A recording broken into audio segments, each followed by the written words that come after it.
Alright, so it's talking videos day. I'm at my desk. I have just finished my monthly treatment for multiple sclerosis, and I'm a bit run down, and getting out and running around is not a thing. So we're doing talking videos, and I'm answering some of the questions that people have asked me over time, and I just haven't got around to answering.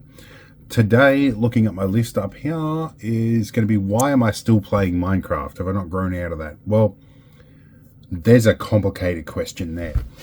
So, as is no doubt obvious to some people, I am high-functioning autistic. I also have brain lesions from an attack of multiple sclerosis, and there's a few other things going on. As you may guess from the nearly 2,000 videos on my YouTube channel, I'm a pretty busy bloke, and there's a lot of stuff to fix around here. I don't do these videos for the sake of doing them. I'm just taking a camera, filming what I do every day. So there is a lot of stuff going on. So if we add these things together, so I have some intellectual issues, I have socializing problems, and I also have so much to do. My free time is quite limited. That means I don't have a lot of time to explore new games and the complicated ones. And while my wife does play World of Warcraft, that is a whole different language and a whole bunch of complications that I just don't have the time to learn.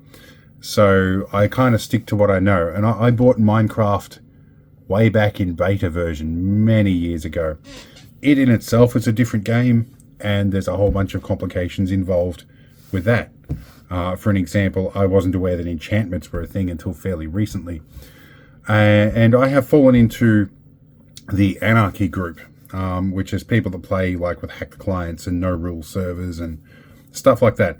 They tend to be in the older group of people that still kind of haven't let go of Minecraft. And so that's become more of a social group, which I don't socialize all that well, despite what people might think from my public face here. I'm good at masking a lot. So these are a fairly disparate group of people. Sometimes there can be a bit of toxicity in the community, but for the most part, they're fairly understanding of the out-of-the-box thinking. There's also, this plays into my love of finding loopholes and cracks and problems in games.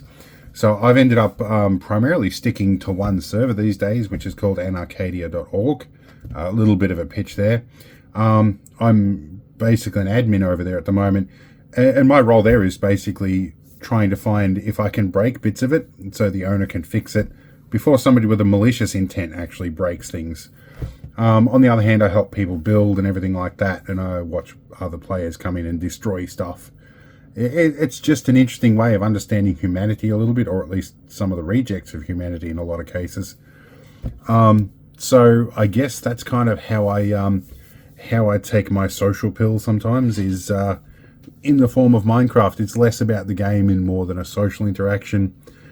But there are all sorts of different elements in that meet my interest, and I don't spend a lot of time in there, to be honest. I don't have a lot of time for playing games. So it's a case of stick to what I know. I get a bit of relaxed time. Sometimes I socialize a little bit there, and then the rest of the time it's back to fixing the never-ending list of things that break faster than I can keep up with them. So yeah, hopefully that answers your question about why I play Minecraft.